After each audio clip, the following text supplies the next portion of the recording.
Good evening, all. Good evening, Himani ma'am. Good evening, sir.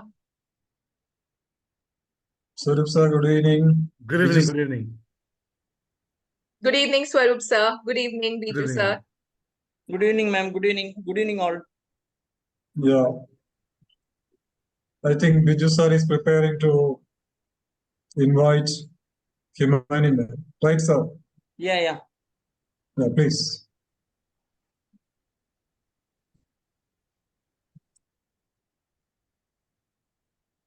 It is my privilege to introduce today's moderator, Ms. Himani Bakshi.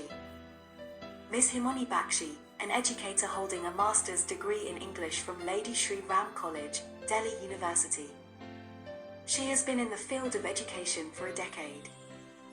Currently, she shapes the minds of senior secondary students at Modern School Barakamba Road. Ms. Himani served as an observer in the 2021 National Achievement Survey. In addition to her teaching role, Ms. Himani takes on the responsibilities of the English Department Coordinator for classes 6 to 10.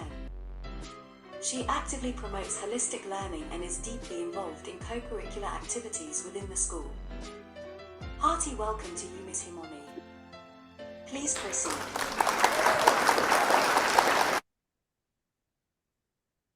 Thank you so much, sir. Very heartening. Thank you so much. Salam, sir. Should I proceed?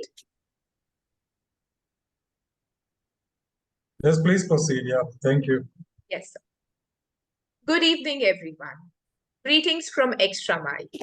Extra Mile is an exclusive platform created by the founder of BTAG, Dr. Abdul Salam, for providing online and offline training. Having a pool of resource persons, Extra Mile is resourceful to provide on-site training on demand across India. Before we begin, I would like to extend my deepest gratitude to Dr. Abdul Salam and Extra Mile Education and Training for giving me this opportunity. I also extend a very warm welcome to all our dear participants. It is indeed a pleasure to have each one of you as an important part of this webinar. Continuing with this plethora of endeavors, the Extra Mile community, along with today's remarkably talented and well-known resource person, Dr. Swarup Dutta, will seek to provide valuable inputs in this session.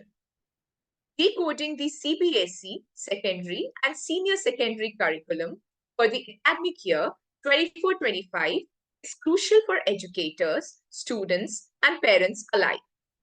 As the Central Board of Secondary Education continues to evolve its curriculum to align with contemporary educational needs and global standards, understanding the intricacies of the updated curriculum is essential for effective teaching, learning, and academic success. Today's webinar aims to provide insight into the key components, changes, and objectives of the CBSE curriculum for secondary and senior secondary levels, empowering stakeholders to navigate and leverage the educational landscape effectively. So before we begin with today's session, there are a few things I'd like to quickly brief you about. Any query during the session can be conveyed through the meeting chat box. To have an interactive experience, you may clear your doubts by asking questions. Kindly use the virtual hand raise button and wait for your name to be called out for asking your query. The participants will also have the opportunity to receive certificate, but only after filling up the certificate and feedback form, the link for which will be shared at the end of the session. Please stay connected till the end of the session. Ladies and gentlemen, let us welcome Dr. Abdul Salam. He is presently working as the assessor of National Accreditation Board for Education and Training, Government of India. Dr. Salam is the principal of prestigious Vibgyor High, Bangalore. He is the CBSE resource person and master trainer. Dr. Salam is the founder and CEO of BTAG. Sir, it is indeed a pleasure to have your gracious presence, and I would request you to deliver the welcome address. Thank you, Ms. Himani. Good evening, everyone. Respected resource person of today, Dr. Swarup Dutta, Mr. Biju Pillai, and all the dignitaries, all educators who have joined very eagerly to listen to Dr. Swarup Dutta. There is not much introduction required. Himani has given an ample introduction. Everything what matters is what Swarup Dutta sir is going to, tell us how the curriculum is expecting from the educators, what are the expectations, and how it is designed, how effectively we can transact. I can understand there are many queries because policies keep changing. Finally, we have the curriculum in front of us. Definitely, this session will clear all your queries. Make it as interactive as possible by shooting your doubts. Wish you all the very best. Hearty welcome once again, all educators on board. Thank you so much. Over to Himani. Thank you, Salam sir, for your motivating words. Ladies and gentlemen, amidst us, we also have Mr. Biju S. Pillai. Mr. Pillai is the principal of Sri Gokulam Public School, Trivandrum. He is the co-founder of BTAG and has a vast experience in the field of education in many capacities, including being the principal of many reputed CBSE schools. Sir, we are honored to have your gracious presence amidst us. I request Mr. Biju S. Pillai to felicitate the gathering with his kind words. Thank you, ma'am. Good evening to all. Respected Swarup Dutta sir, our director, Dr. Abdul Salam, and all other dignitaries. Every evening has its own importance. So today's webinar has also got very important topic. So every day the CBSE curriculum is getting advanced and new changes are coming.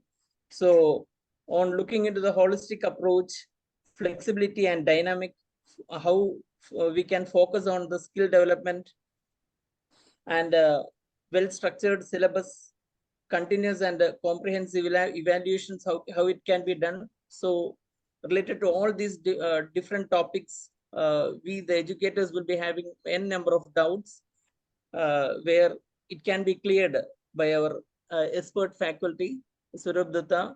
So I welcome Dr. Swarup Dutta to have a wonderful session and hope that all the educators will get complete advantage out of it. Let me conclude. Wishing all a very good evening. Thank you. Thank you, sir, for your kind words. Ladies and gentlemen, now we shall proceed to the highlight of today's webinar.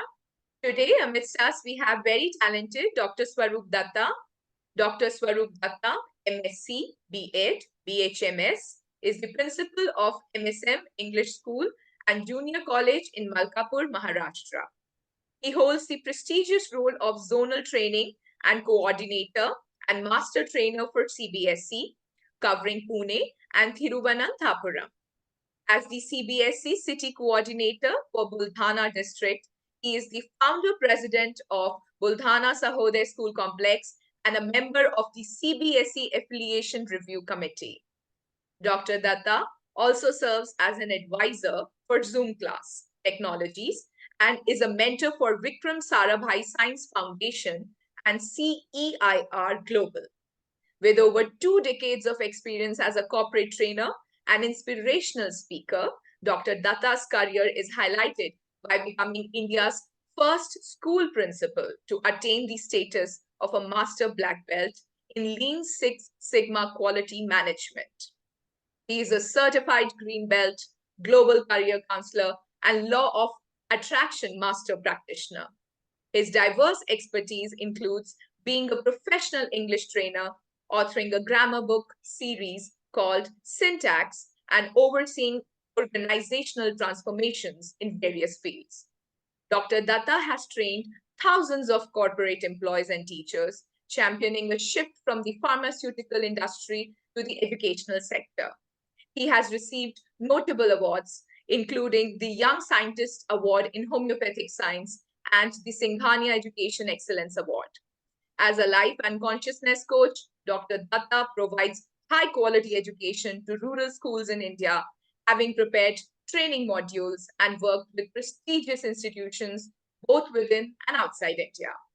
He recently launched Best Careers book, a company focused on career counseling, consultancy, and training services. Dr. Swarup Dutta's notable accomplishments have been celebrated on numerous prestigious platforms. Sir, on behalf of everyone present, I welcome you and request you to kindly take over the proceedings for the evening. Thank you so much, ma'am. A very good evening to all the participants. Good evening, Salam sir, Biju sir. Today's webinar is about a very interesting topic, that is the CBSE curriculum in crossing the secondary as well as the senior secondary level.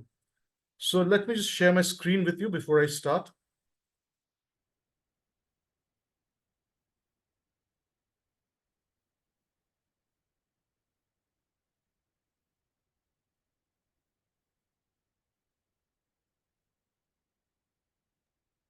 So the screen is visible. Now it is It's visible, right? Yes. All right, great. So the topic for the day is decoding the CBSE secondary and senior secondary curriculum. So before I move ahead, we need to understand what is a curriculum and how the word has come. The word has been derived from a Latin word called currere, which means the race course, where horses run. So it's a course, is basically the meaning of the word curriculum. So it's actually a sum total of a planned set of educational experiences provided to a learner by a school to attain stipulated competencies using specified content. So that is what syllabus is. Many people confuse between these two words. What is a curriculum and what is a syllabus? So when we are referring to a curriculum, it's the entire experience that we provide to a learner, and the content in particular is called the syllabus. And the pedagogical practices and assessment guidelines are also included in the curriculum. So this curriculum that we are about to speak about reflects nation's shared vision on education encompassing local, national, and global needs and expectations. So in the lines of NEP, this curriculum talks about local, national, as well as the global needs, and is expected to meet these needs. So what are the salient features of this particular curriculum? The first thing is it talks about holistic development of the child. It talks about hands-on experience, not rote learning. Third, it wants to make learning competency-based, mastery over laid-down competencies. So it talks about certain competencies that the child is expected to reach or achieve in the particular grade. Number 4, application of knowledge and skills in real life. Number 5, value-based learning activities that uphold constitutional values in particular.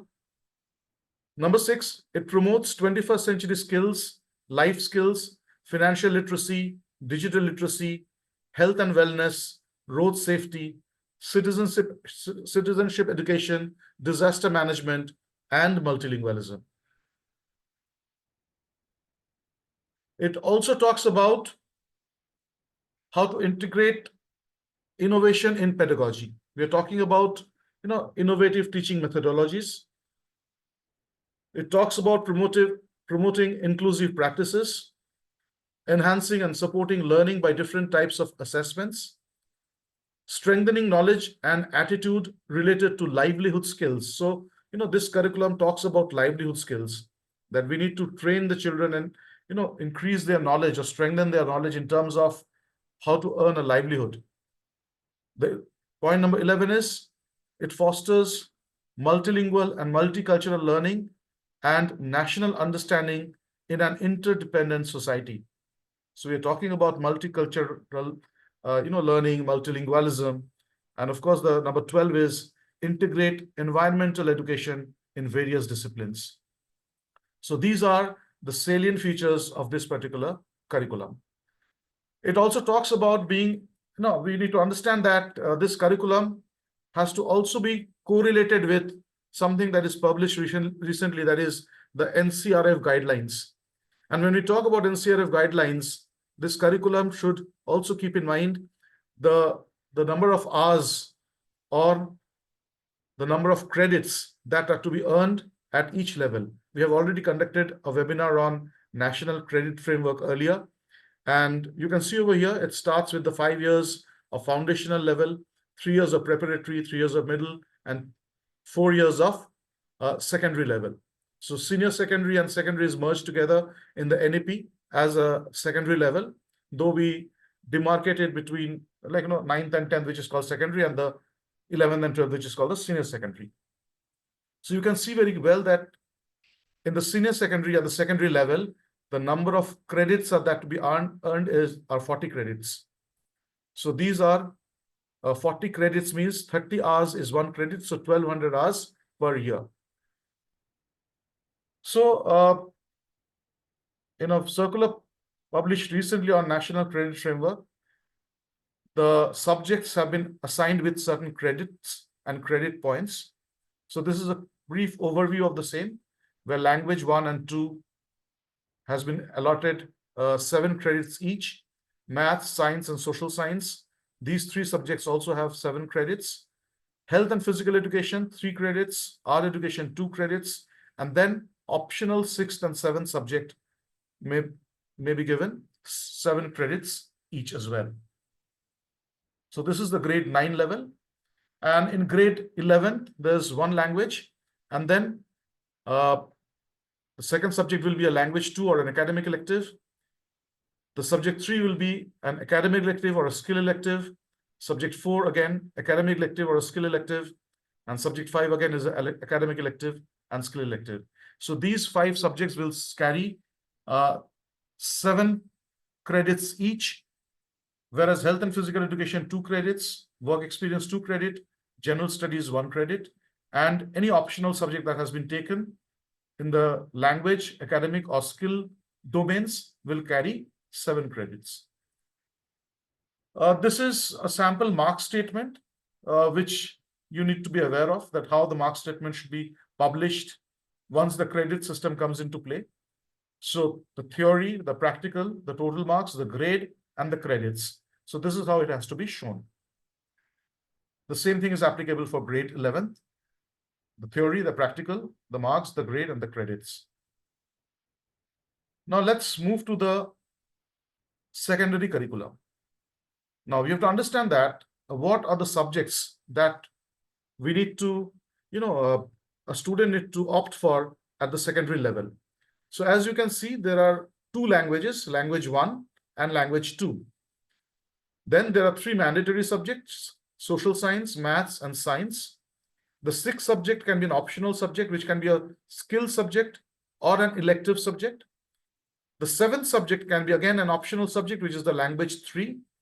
And then 3 mandatory subjects again, which is to be assessed at the school level. So health and physical education, work experience, and art education. Now we have to understand that work education experience has been subsumed under health and physical education. It's not a separate heading anymore right now. So work experience is included in health and physical education. And of course, art education is the other domain. It is a learner-centered curriculum, with school being a place where students would be acquiring various skills, building self-concept, a sense of enterprise, aesthetic sensibilities, and sportsmanship. So basically, we're talking about a holistic development of the child, where the child becomes aware of his own self. He becomes aware of who he really is. Understanding oneself is a very important point that has been raised in this curriculum. Next. So the subjects, in terms of languages, there are total 40 languages, that is Hindi, English, and 38 other languages that have been listed under the language heading of secondary level. So when a child chooses language, he needs to choose either Hindi or English as one of the languages. The first language can be either Hindi or English. And then the second language can be any other language within this 38 languages that have been listed. Social science. It includes geography, history, economics, and political science. Science will have 3 domains, biology, chemistry, and physics, which is altogether, taken under the subject science. Mathematics is of 2 levels, Maths Basic and Maths Standard. And the skill subjects. Now, in this curriculum, though we are talking about the secondary level, where the skill subjects come under the NSQF and NCRF framework, it also talks about subjects that can be opted for in the middle school. And these skill subjects have a 12-hour module each. So whatever subjects are to be taken in the grade 6 to grade 8 level, each skill subject has a module of 12 hours. Art education talks about visual and performing arts. It also talks about art integration in the subject. So art education and art integration, again, these are two different concepts.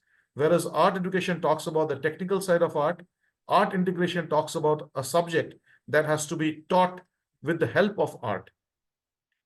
The health and physical education talks about indigenous sports, yoga, NCC, self-defense, fitness, and lifestyle choices. We know now these days there are a lot of lifestyle diseases that is plaguing the country, and young minds need to be educated, well in time, that how to avoid these lifestyle choices by staying fit. And to stay fit, we have a lot of indigenous sports that we need to make these children aware of. And definitely yoga is one of those indigenous sciences, I would say, which is very, very important in the life of a growing child. And then work experience, which has been subsumed under the health and physical education. Now, when we talk about implementation of the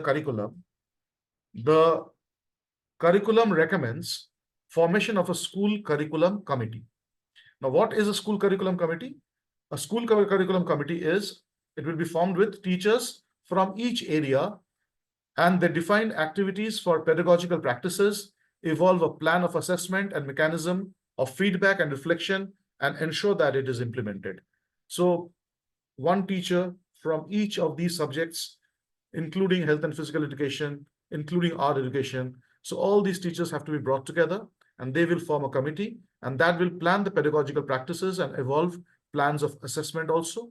And also they will find out a way of getting a feedback and making arrangements that the learner becomes a reflective learner, thinks about what is being taught, and be aware of his own learning style.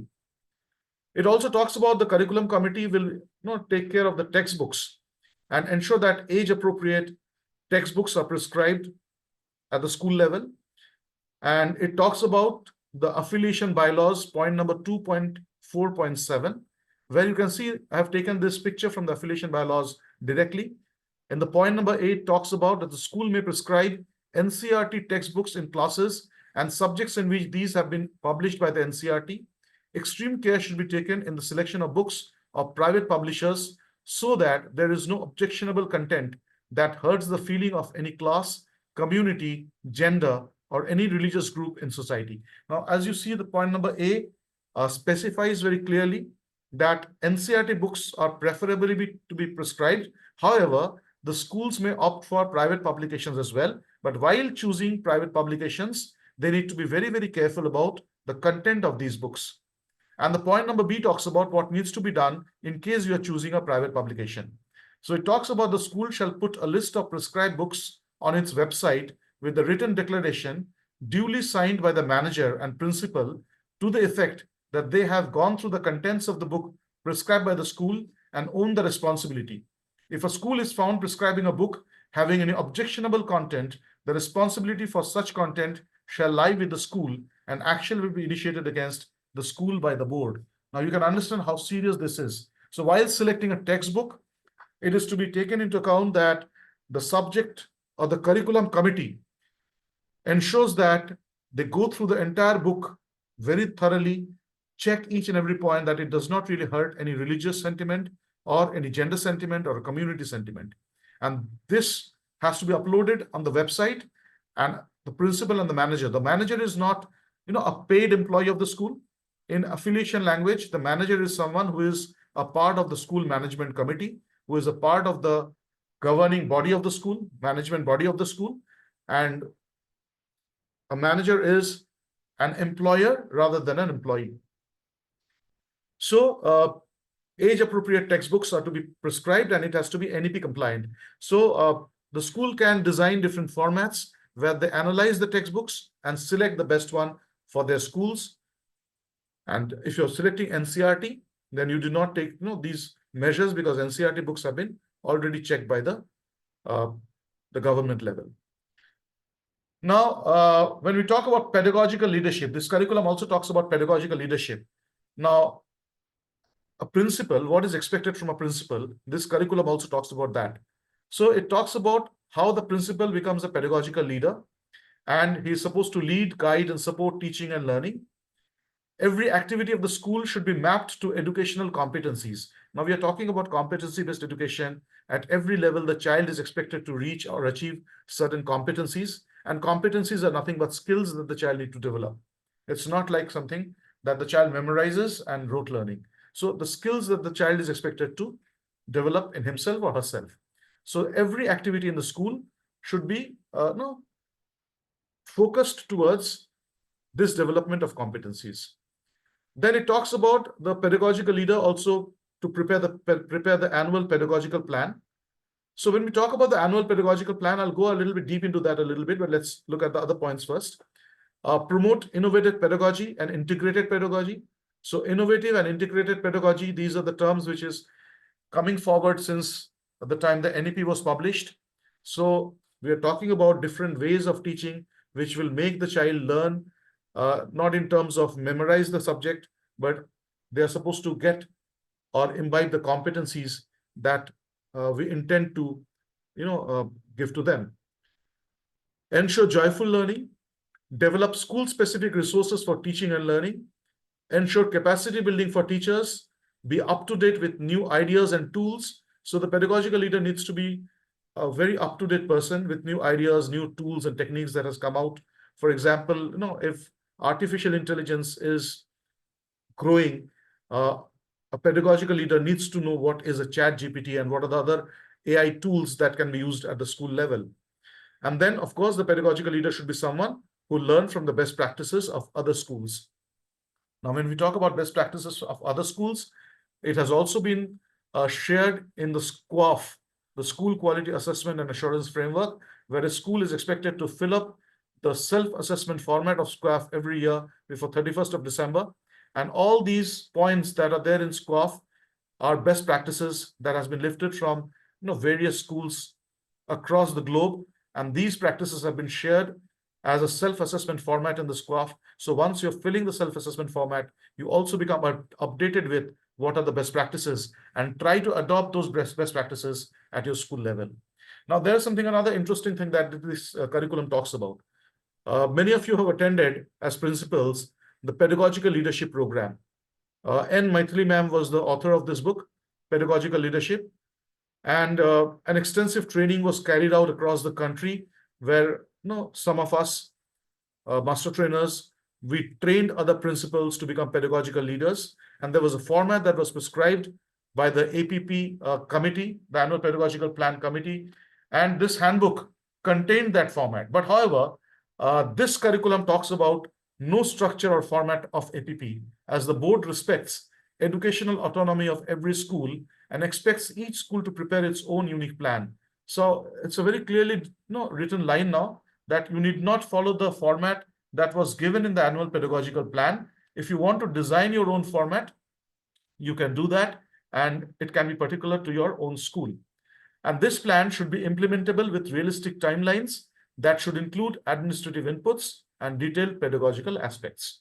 So this is something that is to have to be kept in mind, that whatever goals you set, these have to be SMART goals, specific, measurable, attainable, realistic, and time-bound. So if you are having a goal which is not a SMART goal, it's not a goal at all. So SMART goals have to be set, realistic timelines have to be set, and we have to take into account the administrative inputs that are required and talk in detail about the pedagogical aspects, the way the teaching learning process is supposed to happen at the school level.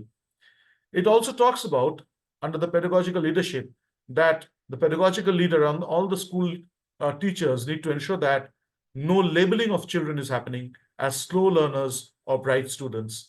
Now, this type of communication is very common in the staff rooms. Now, this is to be avoided. if you're talking about a child in the staff room, even when the child is not there, avoid labeling the child. Because once you start labeling the child in your brain, in your mind, in the subconscious brain, it goes in, and you never know when this will come out, even in presence of children. So it's always better that you do not label any child as a slow learner or a bright student, because when you really do that, it sort of shakes up the child. Once the child knows that you do not expect the child to deliver, you do not expect much from the child, because in your mind the child is a slow learner, the child really goes deep into a thinking process where he really doubts his own abilities, and we really do not want that. At the same time, a child should not be made overconfident by labeling as a bright student. Now we're talking about competency-based learning. So purposefully I've given this particular picture over here, because when you go to the cbse.gov.in and then you click on the academic website, you have CBE, and when you click on CBE, you come across this page where it talks about the home, the learning framework, teacher resource, assessment, and key stage assessment. Now, I would advise every educator to go to this particular site, competency-based education, and check out the website in detail, because this is going to really help you in the teaching learning process and in understanding the curriculum better. So competency-based learning, again, is a different topic of training altogether, which I normally conduct for 2 days. It cannot be summed up in just 1 or 2 hours. So I strongly recommend that you visit the website and keep checking out the different tabs that are there.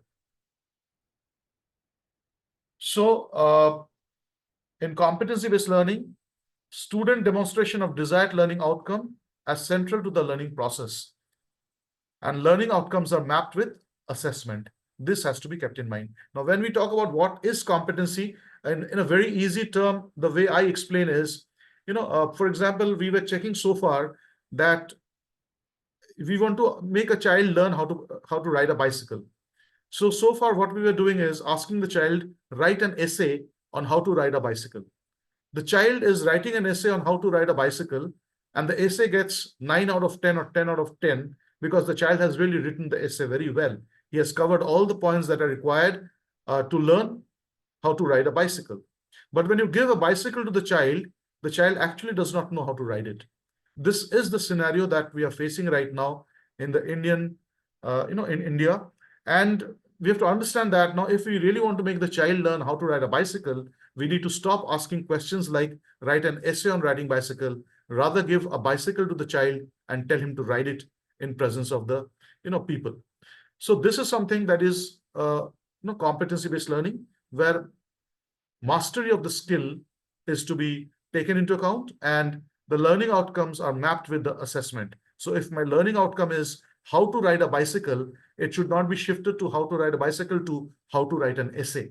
I hope it is clear right now. Next.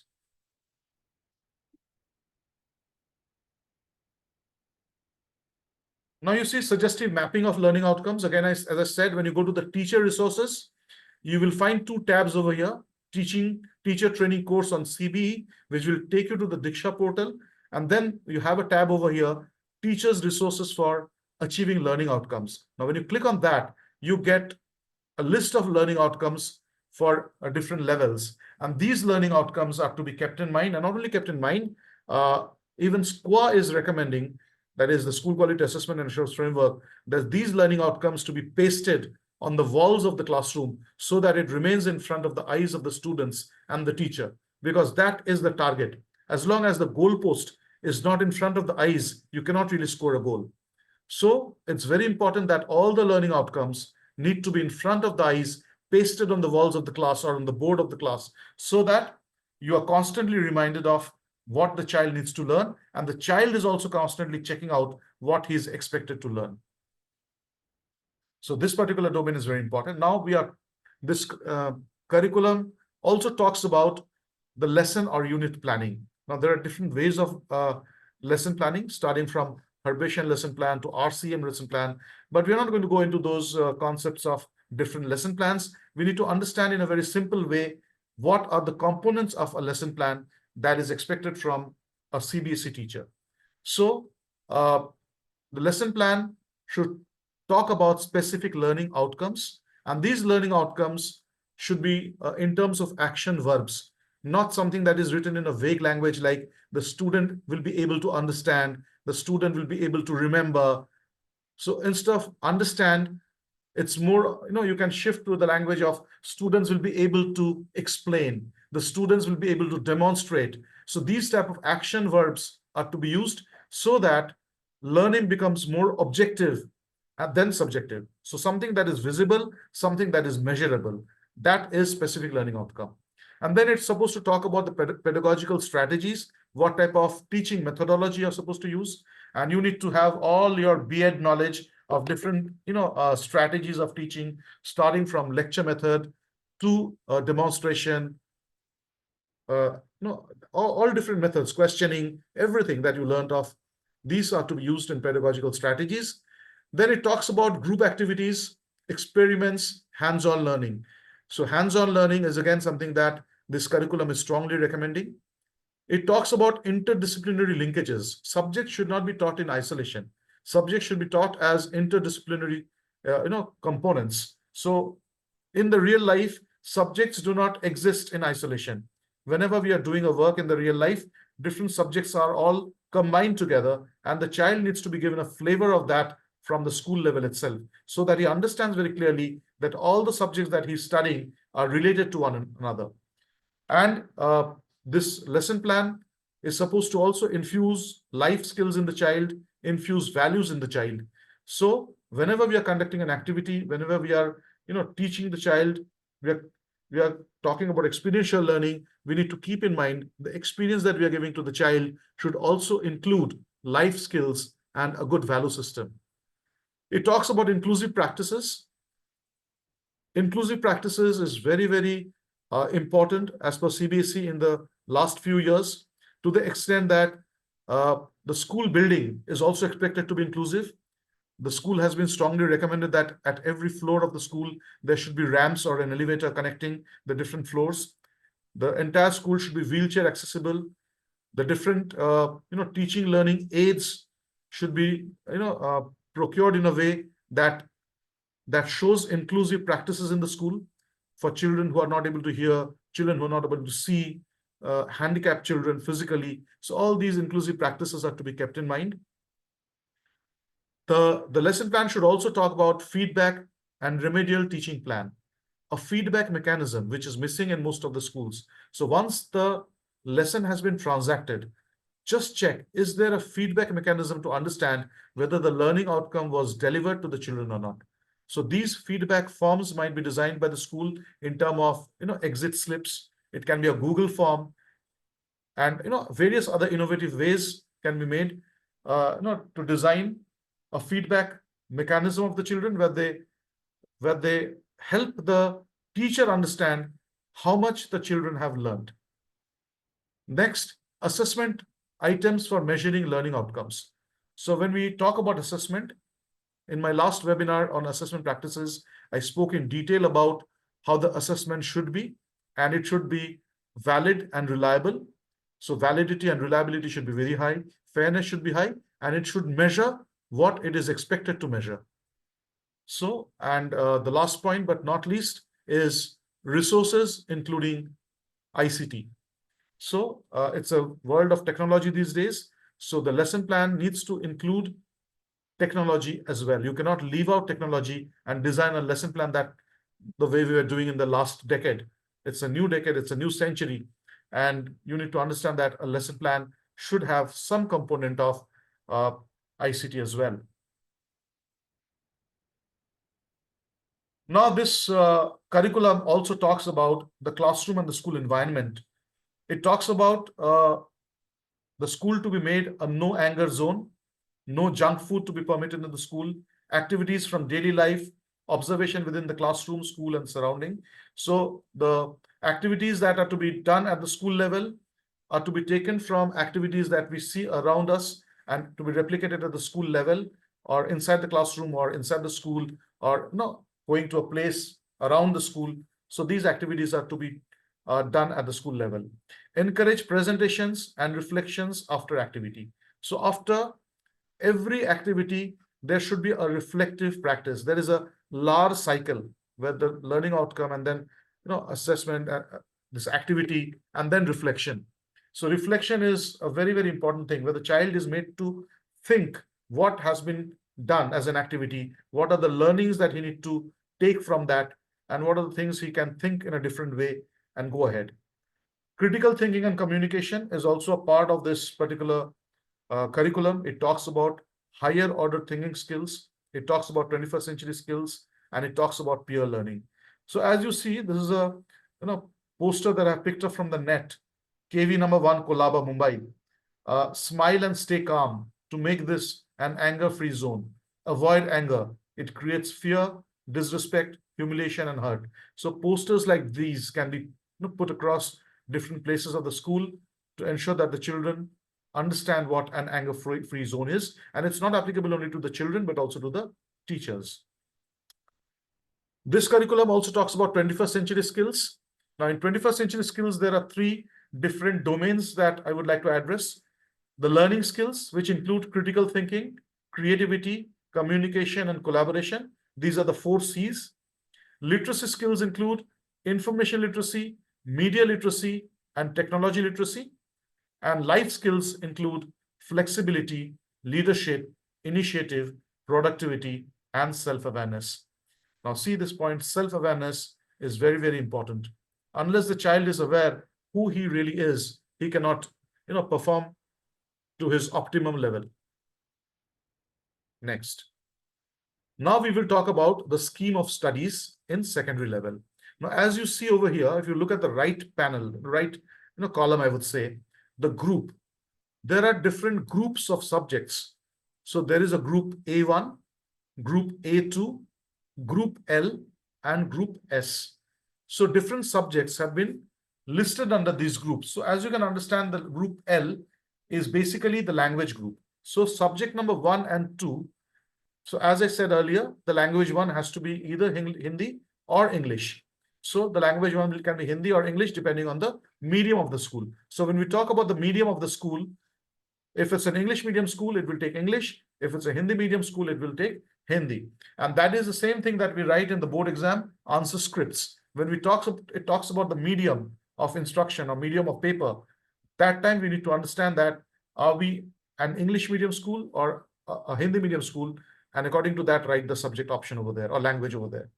Now, language 2 can be anyone from the group of languages. So how many other languages are there? 38 other languages are there, and the child is free to choose any language from this list. Now, many state governments have recently come up with a circular or a GR which talks about making a particular language, in particularly the state language, compulsory at the secondary level. For example, in Maharashtra, Marathi has been made mandatory for grade 9th and 10th. Now, many schools are mixing this up. They are not understanding that something that has to do with a state government circular is not necessarily including CBSE practices as well. Now, when I met Joseph Emmanuel, sir, I remember, maybe 1.5 years back, I asked him that if CBSE talks about making any language compulsory, even if it is talked about at the state level, he clearly said that CBSE will make no language mandatory for any state or any set of schools. So this freedom of choosing the second language remains with the school. In fact, it remains with the student, right? So this is something that to be understood. And if the child is taking another language, let's say the state language, it can be a language 3 if needed. So those children who are taking the state language as language 2 need not have a third language at the moment. But those who are taking any other language apart from the state language, they can take that language at the board level without worrying about appearing for the state language at CBSE, but the state level language can be, the assessment can be conducted at the school level, and a marks card, or in fact, it's not a marks, it's supposed to be a grade that has to be given on the school letterhead or school report card. As simple as that. So still in this particular curriculum, we are sticking to 2 languages, not 3. Just keep that in mind. Mathematics has to be again taken in 2 levels, either of the 2 levels, basic or standard maths. Now, it has to be understood that this basic and standard math is not to be differentiated in the class 9th level or while teaching learning process happens in the class 10th level. Is to be selected only when the child fills up the form to appear in the board exam, not before that. So the papers will be different, but the teaching learning method and the subject, though the subject codes are different, will be following the same syllabi and the same book. And the only option of choosing the basic maths or standard maths will depend on the student when he enrolls for the board exam in form of the LOC. Now there is a list of mandatory subjects, which is maths, science, and social, which comes under this group A1. So these 3 subjects are mandatory subjects. Group A1, maths, science, and social science. And then the subject 6 can either be a skill subject or any other subject from group A2. Now here we have to keep in mind that when we are taking a skill subject, it has an advantage, because in the scheme of studies of skill subject in the CBSE website, it is written that in case the child fails in any of these 3 subjects of maths, science, or social science, the skill subject will replace that subject the child failed in, and the child will be declared as pass. So the skill subject has the power of replacing any of these 3 subjects, math, science, and social, in case the child fails to clear the subject. Now, a language 3, which can be a state government language that the state government is, driving, or any other language the child wants, can be taken as a language 3 as a subject number 7, and this is an optional subject. And this language can replace any of the first 2 languages, 1 and 2, but it will not replace the language number 1 and 2 if neither of those are Hindi or English. So one language has to be Hindi or English for sure, and then whatever the second language, that can be replaced by the language number 3 or the 7th subject. So if the child has already cleared either Hindi or English and then failed in the other language, it can be replaced with the language 3. Now there are 2 subjects which are for internal assessment, subject number 8 and 9, art education and health and physical education, and work experience. This has to be graded at the school level. Combination of subject for the senior secondary. So when we talk about the senior secondary level, it's one language, the first language, which is supposed to be either Hindi or English. Now, the second subject can be a language or it can be any other subject as well. So in the class 11th, 2 languages are not mandatory. It's only one language which is mandatory, and that can be either Hindi or English, depending on the medium of the school. And then language 2 or subject 2, any one language or any one academic elective. Subject 3, 4, and 5, any 3 compulsory elective from pool of academic and skill subject. So 3, 4, and 5, these subjects can be chosen from the list of either academic electives or skill subjects. So in class 11th and 12th, there are 3 different domains or 3 different headings under which the subjects are enlisted. One is the language, that is L, then the academic elective, and the third is the skill. Whereas in the previous level, the secondary level, you saw that it was a language, it was A1, A2, and skill. So 4 different domains were there.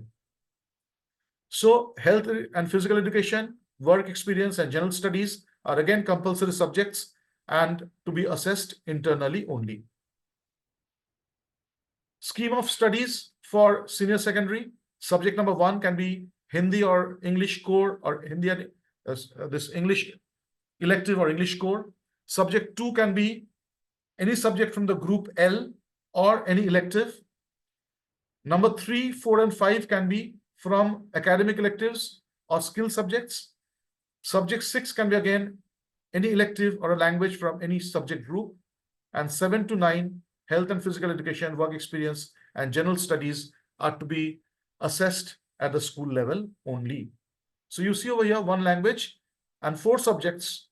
Total 5 subjects are to be taken in the senior secondary level, and the remaining 4 subjects can be a choice of academic electives, skill, and language. Now, important points to remember for senior secondary level. A language cannot be offered both at core and elective levels.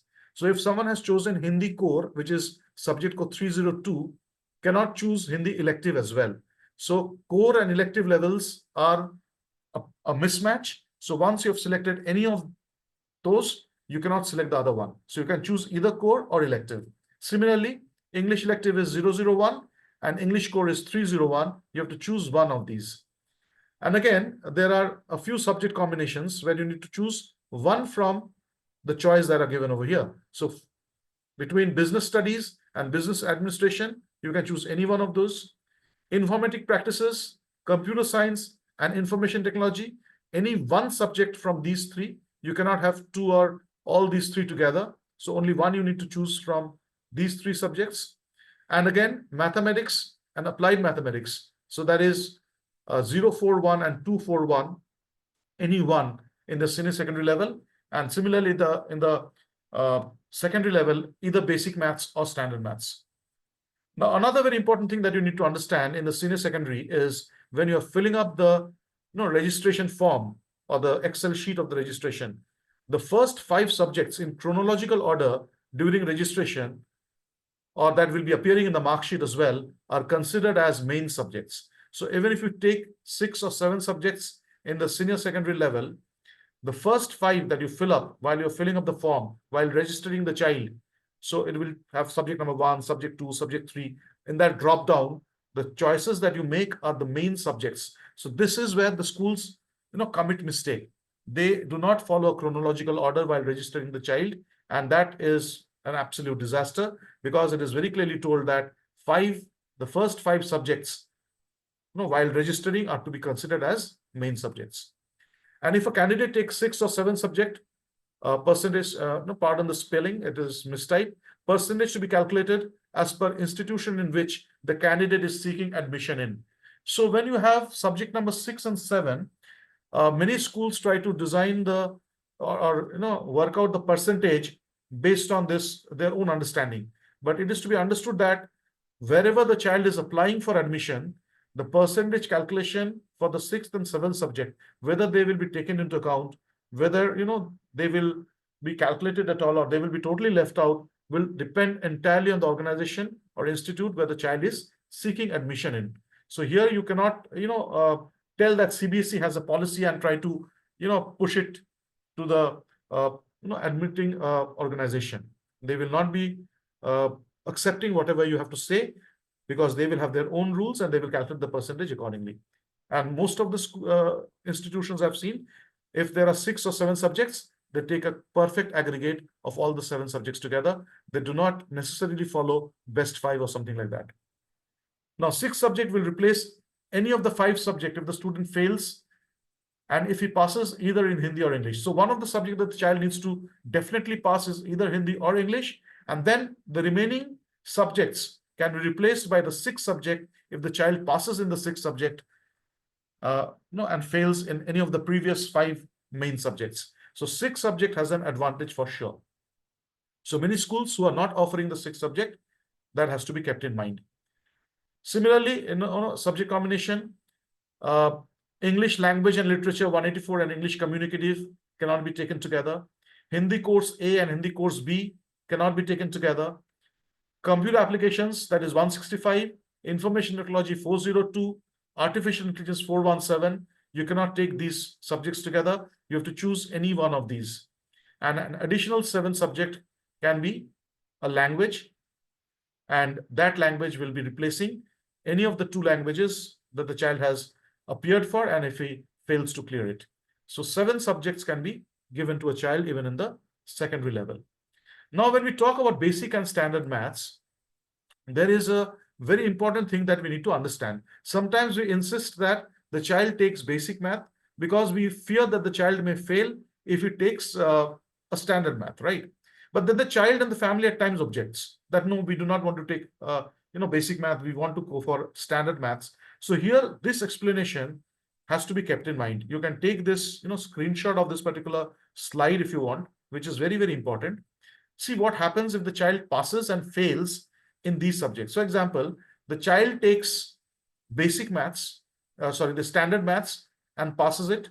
Congratulations.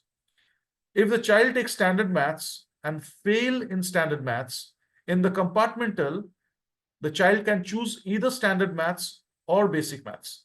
So here, first he has chosen standard, passes it, great. Does not pass it, second time he is attempting the compartment. No, he is going for the compartmental exam. Not necessarily has to take standard maths. He can choose basic math and clear the exam with that as well. Similarly, when the child is choosing basic maths and the child has passed it, the child can now take standard maths in the compartmental level as well. Now, this is a very important point that we need to understand. So when a child is telling, no, I want standard maths only, I may keep, maths in my 11th and 12th, why the school is insisting that, I should not take standard maths. So here you can tell that, we fear that if you take standard maths, you may struggle to pass. Instead of that, go for basic math. And if you clear it, your board exam is cleared, then in the compartmental level, you take standard maths and clear it. And 11th and 12th, you can take maths again if you clear it. If you do not clear, then also you will have a pass mark sheet of the 10th standard, which really matters. But if you fail in the first attempt itself, you will go for compartmental. And in the compartmental, again, you have to choose either basic or standard. And if you fail, then you go for an entire year loss, right? Similarly, when the child goes for the compartmental exam, after taking basic maths, in the compartmental exam, the child, if he fails in basic maths, he cannot take standard maths then. If the child passes in basic math, in compartmental, he can take standard maths. But if he fails in basic math, in compartmental, he has to appear in the basic maths only. Next. So the sixth subject advantage, if the student fails in any of the compulsory subjects of science, maths, and social science and passes in the skill subject, that subject will be replaced by the skill subject. I already spoke about this, right? Is my screen visible or it's not visible? Sir, it is visible. Visible. It is visible. Okay.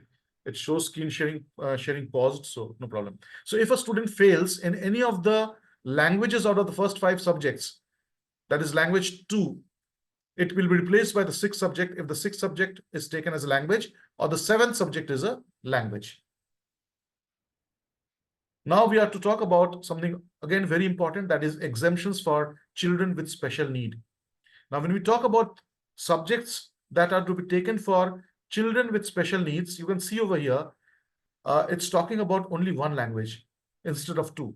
So language can be either Hindi or English, and the core or English language and literature or communicative as per the subject combination policy.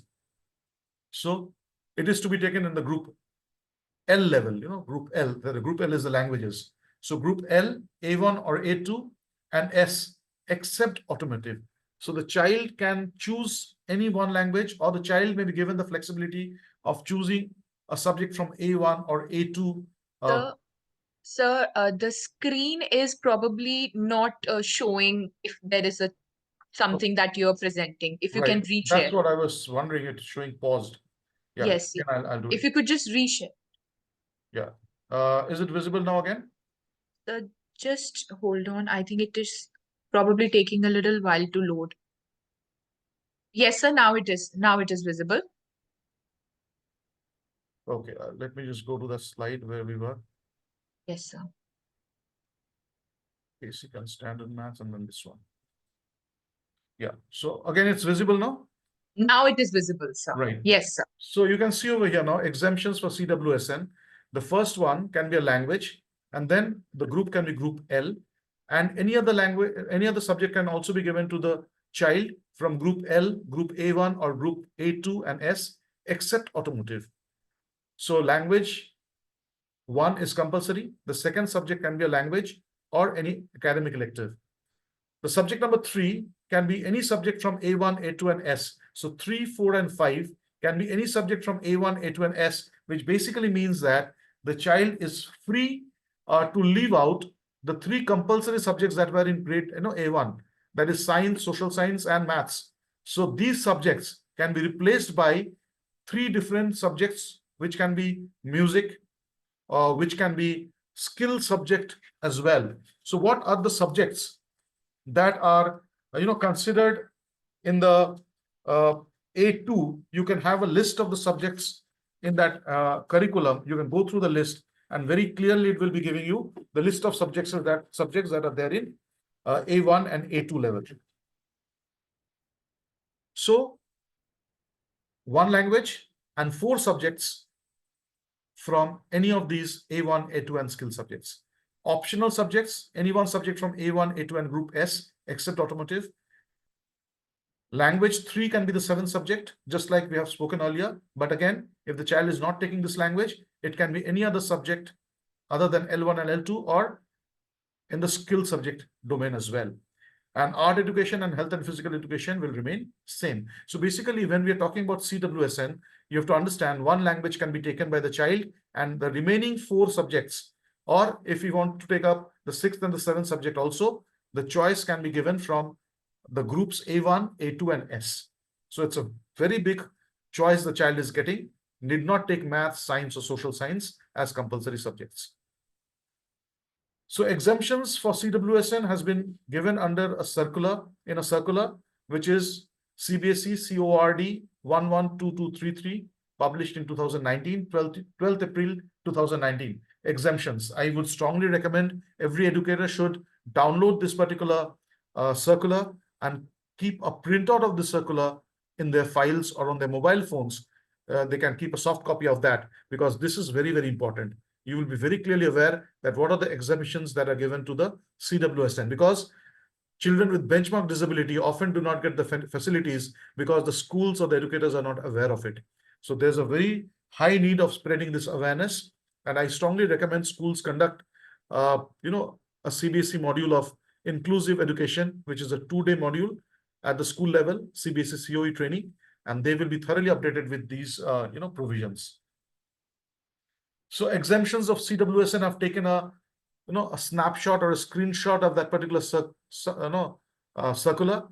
So exemptions from the 3rd language is talked over here. Flexibility of choosing subject has been talked over here. So you see in Group 1 and Group 2 subjects: math, science, social science, other language, music, painting, home science, elements of business, elements of bookkeeping, accountancy, computer applications. Subjects like that can be there in Group 1, and Group 2 like skill subjects except automotive. And it's to be kept in mind that information technology from Group 2 cannot be offered with computer applications, is opted in Group 1. That is a mismatch of the subject combination has to be kept in mind, and then the child can choose any subject. So we also have this alternate questions or separate question papers. So alternative type questions are provided in lieu of questions having visual inputs for visually impaired candidates in subject social science. So in social science, an alternative question paper has been spoken about. With the effect of 2020, in lieu of large front question papers, candidates will be allowed to use magnifying glasses or portable video magnifiers as well. So certain provisions have been given for the exam level as well.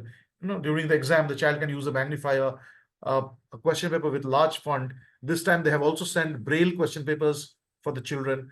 So these are going to stay and help the children with benchmark disability. Then flexibility of choosing subjects, I already spoken about, in the grade 12. So this is a screenshot of that particular circular again, where what are the subjects the child can choose in grade 12 has been clearly spoken about over here.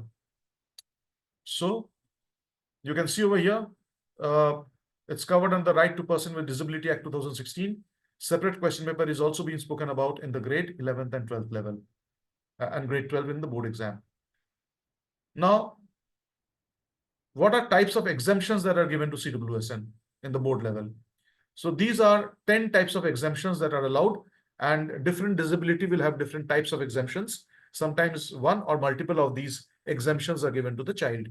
So the first one, for example, flexibility in choosing subject is first exemption, which we already saw in the scheme of studies. It need not follow the scheme of studies which is there for other students. For CWSN, the subject combination has a greater flexibility where they can leave out the mandatory subjects.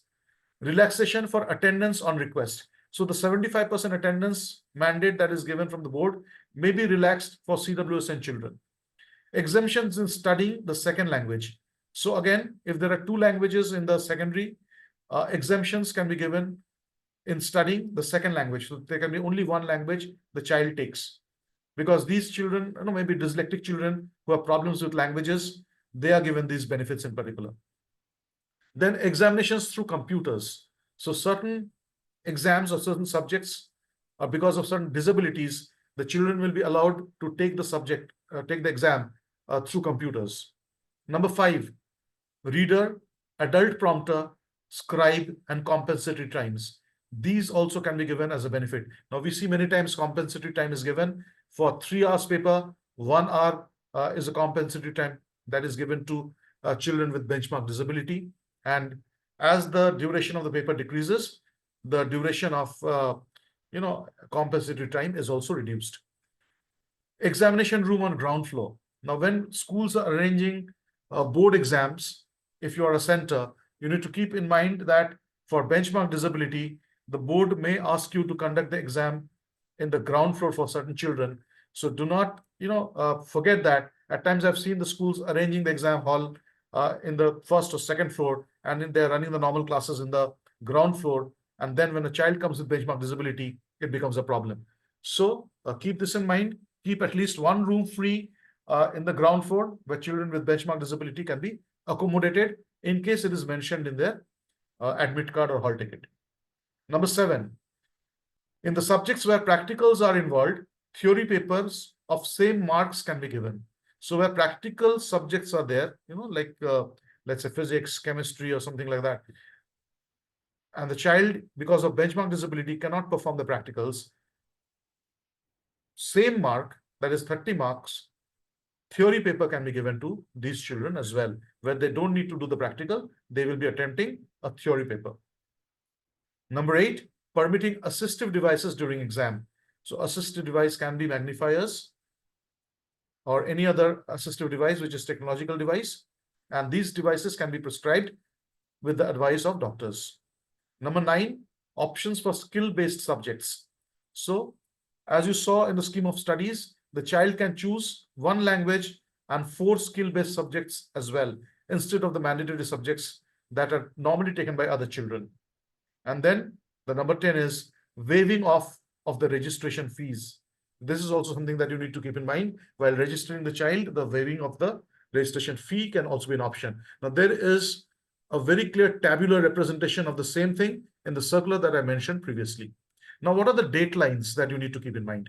Now, on the right-hand side, you can see what dates are to be kept in mind. The school will inform to the PWD, that is the person with disability candidate, about exemptions and concession extended by CBSE during annual exam. School will make a list of PWD students after submitting the LOC. So in the beginning of the academic session only, the PWD students need to be made aware of the exemptions and facilities. Now, students and parents will make a request to the school for seeking exemptions, concession during annual exam, along with required certification or document. RCI certified hospitals or clinics, these RCI certified or government hospitals have the provision of giving a certificate to the children about the disability, and you need to send this, or the parents need to apply up to 7th of July of each academic year. Now, after the parent applies, the school will compile all such requests in tabular form, which requires certificates, documents. Only one request will be sent by each school to regional office for necessary approvals. So this is to be kept in mind as well. Many times we send multiple requests, one request for each student, which is not to be done. One compiled request for all children with PWD for that particular batch has to be sent 7 days from the date of activity. So 7 July till 7 July, the parents are applying. By 15 July, you need to forward that to the regional office. And the regional office will communicate deficiency of, if any, to the school. So within 21 days from the date of activity, that's by 5th August, the RO will tell you if there are certain deficiencies, if there are certain documents that need to be added. So this will be intimated to the school within 21 days. And then the school will communicate the fulfillment of deficiency to the regional office again after 10 days. So by 15th August, the school will fulfill the deficiency and send it to the regional office. And the regional office will communicate approval to the school by 25th of August. And school will communicate the approval by 30th August. So this is the dateline or timeline that has been mentioned in the circular. But at times, this is missed out because of the busy schedule of the regional offices. But they make sure that They send the approval well in advance so that the children do not suffer. Next. Now, annual school hours versus self-study. Now, when we talk about the NCF and NCRF, the NCRF talks about the annual hours, the NCF talks about the annual hours, but these two, documents have been planned and designed by different bodies. So when we try to merge these together, I found something very interesting. That is annual hours, annual school periods, self-study and practice or project hours, and then total learning hours. So you see, as per the NCF, it talks about the three languages, R1, R2, and R3 in class 9th and 10th. If you are taking a third language at all, 70 hours each. And then 20 hours of self-study will make it 90 hours. So you can see, as per NCF, in the secondary level, this is the allocation of number of hours for each subjects annually. So language 1 is R1, that is 70 hours. Language 2, 70 hours. Language 3, 70 hours. Maths, 135 hours. Science, 135 hours. Social, 125. Interdisciplinary area, 120. Art education, 110. Physical education, 90. Skill education is 110. So it comes up to 1035 hours. But we know that the total number of hours to get 40 credits will be 1200 hours. So where are those remaining 165 hours coming from? The 165 hours coming from self-study, practice, or project work. So these are the number of hours the child is expected to spend in either self-study or practice or any project. So this 1035 plus 165 taken together will go for the 1200 hours that is needed for getting the 30 credits as per the National Credit Framework. So I hope this is very, very clear. And these are the number of credits that are to be allocated and 40 credits in total. So instructional time. Now I have to show you something that is very, very interesting, which I did in my school, and I thought that I'll share with you all so that you can do it in your schools as well. So the first one is R1. As you saw, this is the time that was allocated, and these are the number of annual periods that has been allocated. And this I have taken from the NCF. Now, when we take this total number of hours, 1045, total number of hours, convert into minutes, 62700, divide with 6 hours 10 minutes, that is 370 minutes, which is per day schedule. So when you divide the total number of hours allocated for all the subjects taken together with 370 minutes, you get 169.46. That is 170 active teaching days you require. So when you make the annual plan, you make sure that you ensure that you have at least 170 active teaching days, not working days, active teaching days, because that is what is required as per this calculation. Now, when we go for total number of periods, so all these annual periods for different subjects taken together is coming up to 1254. So divide the suggested periods by active teaching days and multiply with 6. Now, why we're doing it? So divide the suggested periods, for example, this 84 periods in language 1, divide with 170, that is the number of active teaching. So when you do that, you multiply with 6, that is 6 days a week, you get how many periods for that subject you are supposed to prescribe per week. So R1, for example, 84 annual periods divided by 170 active teaching days, multiply by 6, that which is number of days per week, is coming to 2.9, that is 3 periods per week. So in that way, when we calculate all these subjects, so 3 plus all these things comes up to 45 periods in a week. So this is what is, an ideal framework taken from NCF. You can calculate the number of periods that you can allocate for each subject. Now you will see over here, you may not need the R3. You may not need the interdisciplinary area, which has not yet come up, right? Till the time IDA, which is, a mixture of environmental studies and linkages between different subjects, till that time, if it is not there, if you're practicing interdisciplinary area, wonderful. But if it's not there, which is still not recommended by the curriculum, you can use these number of periods for other subjects for the time being as well. So it depends on the school and the school leader, how they need to allocate the number of periods per week for a particular subject following NCF. Next, structure for assessment scheme. It's a very important thing that, and easy also we know that all these exams are to be conducted for 80 marks and 20 marks internal assessment, and 80-20 rule is there for the last few years. And initially the pass criteria was 33% individually for theory and individually for internal assessment.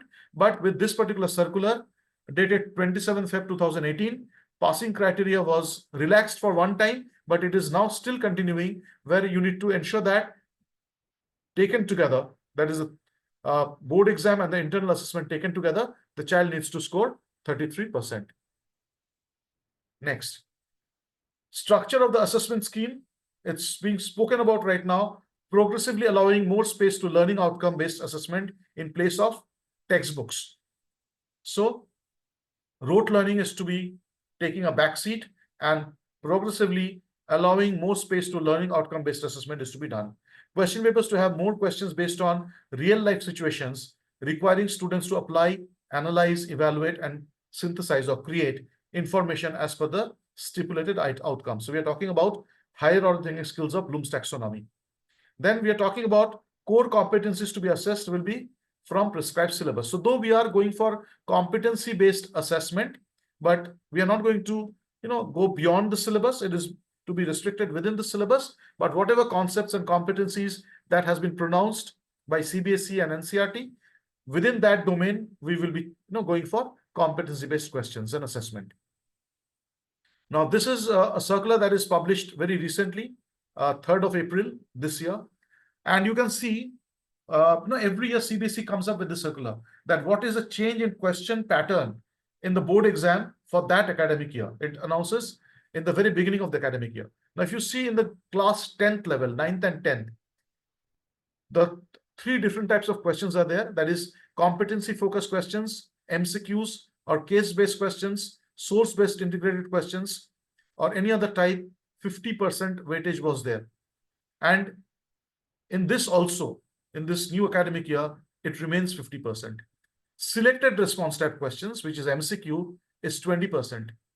Here, selective response time question again is 20%. So no change. Constructed response, that is long answer questions, short answer and long answer type question. This is again, earlier it was 30%, this year also 30%. So basically, the heart of the matter is, for this academic year, no change in question pattern of grade 9 and 10, where competency-based questions will be 50%, selected response or MCQs will be 20%, and short and long answer questions will be 30%. But in grade 11th and 12th, there is a slight change. What is the change? If you see over here, competency-focused questions, MCQs, case-based questions, or source-based questions are 40%. But now here, in the new academic year, it has been increased to 50%. So earlier it was 40% in the previous year. Competency-based questions is gradually increased 10% each academic year. So it was 40% in the previous year. This year it has been made 50% competency-based. So you can very well understand the questioning pattern of the board exam is changing. No more rote learning, no more questioning from the textbook directly. And we are also contemplating, if you remember in one of the webinars, we spoke about that open textbook assessment. That also is a possibility in the near future, where the child can be given the textbook in the assessment or board exam as well, because questions will not come directly from the book. So 50% questions will this year come for competency-based questioning. And then selected response type question, that is MCQ, remains 20%. Last year it was 20%, this is also 20%. What has this long answer questions to do now? In the previous year, it was 40% for short answer and long answer, but this year it has been reduced to 30%. So you can see very well that this short answer constructed response has been reduced by 10%, and competency focused questions, MCQ based questions, source based questions have been increased by 10%. So CBSE is giving an indication that slowly start teaching in a way where you are not asking short answers or long answer questions directly from the textbook. Now, when we talk about the internal assessment, I'm pretty sure you know this. I'll not cover this in very, with a lot of time because we have shortage of time as well. So multiple assessment, 5 marks. Subject enrichment activity, 5 marks. periodic test 5 marks, and portfolio 5 marks. So 5 marks have been allocated for each of these different types of assessment. And as you can say, periodic test is an assessment of learning, which is basically a type of summative assessment. Assessment for learning, that is formative assessment, is multiple assessment and subject enrichment activities. And assessment as learning is a portfolio where we make the learner metacognitive learners or thinkers. Let's go to the next point, periodic test. So periodic test will be, 3 pen paper tests will be conducted, pre-midterm, midterm, and post-midterm. And the best 2 performance out of the 3 will be taken and reduced to 5%. So you may conduct the test of 30%, or 30 marks, or 50 marks, or 80 marks. It depends on the school, how much will be the total score for that particular periodic test. But you're going to bring it down to the level of 5%. Weightage will be 5%. Next. Sorry. So when we talk about multiple assessment, these are options, concept map, seminar, presentation, worksheets, carousel, brainstorming, exit cards, listening tasks. So a whole lot of activities. You just design it. You be creative. This is where creative thinking comes into play, and design a different way of assessing a child. Declamation, map, debates, whatever. Now, you need to understand what are the documents that you need to maintain. Assessment activity, a record of assessment, and rubrics are definitely these are important documents that you need to have. So you need to have rubrics for the assessment, and you need to keep a record of the assessment. Other evidences can be photographs, project files or PPTs, models, charts, map work, or videos. And in suggestive documentation, you can have introduction, objective, preparation, students' participation, procedure. You can have a detailed description of these things as well, which is not mandatory, but mandatory is definitely recording of the assessment and the rubrics, and keeping photographs and all these files, models, or charts where the child is presenting something. Next. What is a portfolio? Portfolio is a systematic collection of a learner's work, a way to display the skills and accomplishments, updated as and when individual skills and accomplishment grow, regarded as a collaborative approach to assessment, and involves student assessment. So basically, it's a collection of students' work in a nutshell. If you do not remember all these points, no problem. Remember, it's a collection of the student's work, where the student will check out what he has done in the entire year. So documents that must go into a portfolio, and documents that may go into a portfolio. So must documents are notebooks for each subject, since notebook assessment is now a part of the portfolio. So portfolio must include notebooks, or pages from the notebooks. Any other work the teacher and the student agreed upon as artifact for the a portfolio must be in the portfolio. So if the teacher and the child student agrees that this certificate will go into my portfolio, this appreciation letter that will go into my portfolio, the teacher gave me a silver star or a golden star, that will go into my portfolio. All these things can go into a portfolio. Documents that students would like to have in his or her portfolio, that can be included in the may option. If they want to add something that they would like, they have an interest in something, for example, a hobby, something they have participated in an external competition, these things can also be a part of the portfolio. I also recommend making of digital portfolios, because physical portfolios can be very voluminous. At times the school cannot have or may not have the storage provisions. Digital portfolio will be very, very helpful in that way.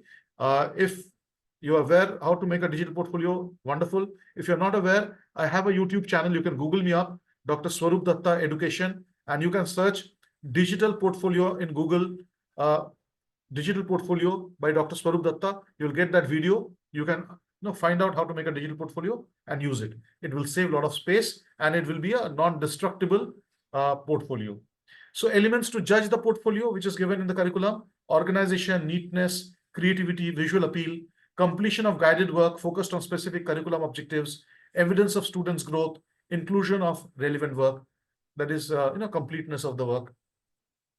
Then the next, subject enrichment activities. Subject enrichment activity can be aims and enrichment of understanding and skill development, to be recorded internally by respective subject teachers.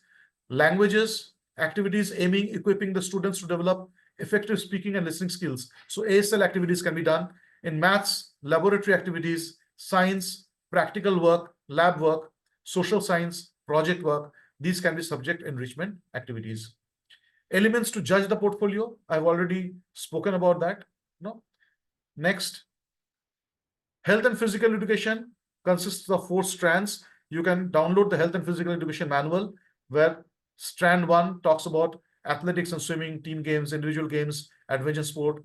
Strand 2 talks about health and fitness. Strand 3 is Seva, and strand 4 is the health or activity card. Now, when we talk about distribution of marks for internal assessment in health and physical education, this will not reflect in the board exam, but you have to have an internal assessment policy, which is given like this. You can refer to the physical health manual, and you can see that how many number of suggested periods are given. Now, again, you see over here, 200 periods have been given as per the manual.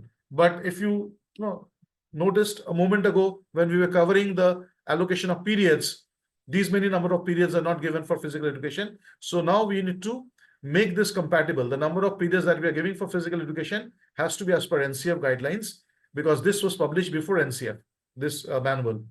And you can see that levels up to 25 marks out of 50 marks will be given for learning. Then 26 to 40 are the children who are proficient, and 41 to 50 who are advanced. So in any of the games, when we talk about advanced level, the child plays at the national level or state level, that will be considered as advanced learning. Even at the school level, there is no clear-cut mention of the thing that it has to be a state level or a country level player. But even at the school level, you can give 41 to 50 if you think the child is playing the sport at an advanced level. Health and physical fitness, again, it contains 25 marks in total. 13 to 20 marks will be given for proficient children. 21 to 25 marks will be given for advanced children. And below 12, it will be given to children who are still learning level. Seva will contain 25 marks. So again, up to 25 marks is learning, 13 to 20 marks is proficient, and 21 to 25 is advanced. Health and physical activity card, 10 periods, total 200 periods. But again, as I said, this needs to be realigned as per NCF. And you can make a proportional decrease of periods. Now here, there are some questions. The target group of HP is all students of grade 9 and 12 is the target group. Time required, 1 period every day is recommended. Maximum marks is 100. Theory or practical? All practical, no theory over here. Will the marks of HP be added in the final board exam? It will not be added in the board exam. However, participation in HP and assessment will be mandatory to be eligible to appear in board exams in grade 10 and 12. All evidences and portfolios regarding Seva needs to be in the school, as they can be monitored by CBSE anytime. Do not forget this. Keeping of the documentation of the Seva project and portfolio is mandatory. Then, will the academic elective subject physical education code 048 for grade 11 and 12 continue? The academic elective subject will continue as choice or optional subject for grade 11 and 12. Is only one physical education sports teacher eligible for implementing evaluation and record keeping of HPE? No, the record can be kept by every teacher, including class teacher teaching CBSE, because you do not forget that for one physical education teacher, 500 students are mapped with. So it becomes a voluminous task for the physical education teacher to complete all the documentation process. So he has to be assisted by class teachers and subject teachers. So what is the format for record keeping? The format of health and activity card in strand 4 has already been given in the manual. You can refer to that. Will any external examiner observer be appointed for HP? No. Will the CBSE annual sports and games competitions continue to be organized? Yes, it will be. HP internal assessment for distribution of periods, again, this is how it is supposed to be. And the grades will be on a 5-point grade, A, B, C, D, and E, and no rubrics is given for these 4 strands. We already saw that learning, proficient, all these levels are there, and you can grade the child accordingly. Next. HP and art education in a nutshell. So when we talk about health and physical education, it talks about overall fitness, The process is participation, team spirit, commitment, and honest effort. And in art education, it will be expression of creativity and aesthetic appeal. Here also participation, creative process, material used, appreciation, reflection, effort, craftsmanship, and completion. And detail of 5-point grading, like A is exemplary, B is proficient, C is developing, D is emerging, E is beginner. It has been mentioned clearly in the curriculum that do not have different rubrics for this, only go for these grades in the way it has been shown on the slide. Now, when we talk about the positional grading system, you need to be aware of in the board exam, A1 grade is given to the top 1/8 of the past candidates. So often you will see a candidate has got 96 and is in grade A1, and the child has got 97 and is in grade A2. Now you'll be wondering why in 96 the child is in grade 1 and in 97 the child is in grade 2, though in the subject 2, 97, 1 mark is more. The idea is very simple. In that particular subject, 97 comes in next 1/8 of the first candidates. So the top 1/8 must have scored between 100, 99, and 98. So that composed of the top 1/8. So A1 will be given to those children. And the remaining children, though it's 97%, which is better than other subjects, but in this particular subject, it may get a A2. So like that, all these octile system is there, top 1/8 and next 1/8 and next 1/8, and it goes on till the time we reach E, which is the failed candidates, right? Next. Points to be noted, minor variations in proportion of candidates to adjust ties will be made. So in case there is a tie, adjustment can be made. And a few more points are there. I'm not elaborating all the points, but remember, for this positional grading, number of children should be at least 500. If the number of children is less than 500, similar subjects where more than 500 children were there, those subjects grading system or positional grading system will be used over here as well. Grading system for class 9. Now in class 9, you do not calculate the octile grading system of 1/8 of the class and next 1/8 of the class. You can straight away go with marks. 900 to 91 to 100 is A1, 81 to 90 is A2, and so on. So this is the positional grading system is not used in grade 9. It is used only for board exam, where they take more than 500 children into account. In a classroom where there is the number of children is 40 or 100 or 200, it will not be taken into account. Marks versus grade will be given over here. Similarly, for class 11, positional grading is not used. This absolute grading is used based on the marks. And less than 32 is essential repeat. The child needs to repeat grade 11th again if he fails to clear it. Next. Sorry. Now here, some key points to remember in this particular curriculum. Set high expectations to motivate and challenge students. Now this has been told very clearly that, in case the children are there, you need to make them aware that you expect high from them, because this high expectation itself will ensure that their performance improves. Value education and life skills are to be graded as well. Now you can see over here, there's a grading that has been also mentioned for value education and life skill, a 5-point grading, A to E. And here, this grading system used in your report cards can help the children understand that, what are good values and practice those as well. So we do not really have any place where we punish the child or we scold the child. It is not advisable. But where we can give a message to the child is through the grade system, that if you are in grade D or grade E, you need to really work on your value system. Introduction of NCF for foundational stage is also mentioned in the curriculum. Group age 3 to 8, this year it has been strongly recommended that all school starts the foundation stage because it is mentioned in the NCF. Curricular goals and learning outcomes are to be kept in mind. The NCF has given curricular goals. All these curricular goals can be printed out on a flex or a board and kept in a prominent place of the school so that everyone can look at those curricular goals. Parents, students, teachers, everyone. Organization of contents. Like for example, the textbook from class 1, it is recommended. Before that, you don't recommend textbooks. Before that, you recommend, practice books. Nursery, LKG, UKG, no need of any textbook is what NCF talks about. You can just give practice books to them. Then AV material. And how to select the textbook, I already mentioned earlier, right? So audiovisual material, flashcards, shapes, etc. are to be used. Use available low-cost material to make teaching learning material. Jadui Pitara is given in Diksha. Now, if you see over here, you type Jadui Pitara Diksha, it will take you to this website. I've used the page over here.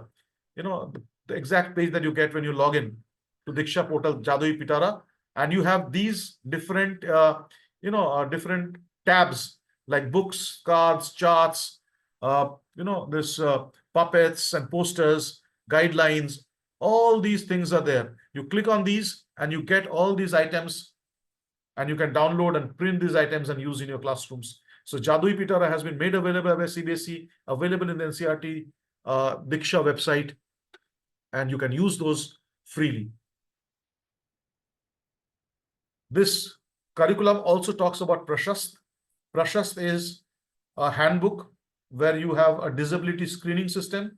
Identifying disability early is very important for the school. So a whole handbook is there. This is the QR code. If you want to take a snapshot, a screenshot of this, take a screenshot, scan this QR code with the QR code scanner, and you get this Prashast handbook in your mobile phone. Download and keep a copy of it. It will help you in the classroom to identify developmental delays. Then at the last, it talks about the positive culture of a school. It talks about leadership, culture building, climate. The school is going to evolve when we set the culture right. And to set the culture right, teachers are expected to do it. Teachers are role models. So if you have a cup full of coffee and you run with that cup full from one corner of the room to other, only the coffee will spill out because the cup contains coffee. A teacher is like that cup, whatever is inside the teacher, the same thing will be spill off to the children. Teacher cannot give anything to the children except whatever is there inside the teacher. So if you have good values, those will spill over to the children. If you have good subject knowledge, that will spill over to the children. So it's very important to build the culture of the school. The teachers need to practice what they preach, right? So at the end, we come to the end of the session. I'll now definitely take your questions. And those who want to stay connected, I have a WhatsApp education community where I answer a lot of questions. I post my YouTube videos over there. You can scan this and join my community, or you can also follow my YouTube page where I keep posting different videos from time to time. Even when a circular comes up, I try to ensure that the circular is informed to all the educators through the YouTube channel. So with that, I can come to the end of my presentation. I have covered in detail the entire curriculum of secondary and senior secondary, the initial pages. And I hope that if you keep this video handy, and skip and see this video, it will really be very, very helpful for you in the long run. Ma'am, over to you. Thank you so much. Thank you, Dr. Dutta, for enlightening us. Dear participants, if you have any queries, you may please virtually raise your hand and your name will be called out. Sir, meanwhile, I saw there were a few queries, especially regarding foreign languages, sir. So what is the status of foreign languages? See, when this two-language policy is there, it is applicable only to Indian schools. It is not applicable to foreign schools. That's the first thing that needs to be kept in mind. And the second thing is, if in Indian school, they need to keep a foreign language, if they're planning to keep a foreign language, that can be kept as a 7th subject. So we already saw the provision of subject number 7, which can be a language, and there the foreign language can be included. And if it's a foreign country school, like schools in Gulf, here Yes. it has not been mandated that one of the languages has to be a foreign language. This Indian language, it can be a foreign language as well. Perfect, sir. Thank you. Sir, one query is also there. If you could guide about interdisciplinary areas, how they should be conducted in school. See, interdisciplinary area, if you go into the National Curriculum Framework, detailed description has been given on the page number 333. So in that, interdisciplinary area has been talked about.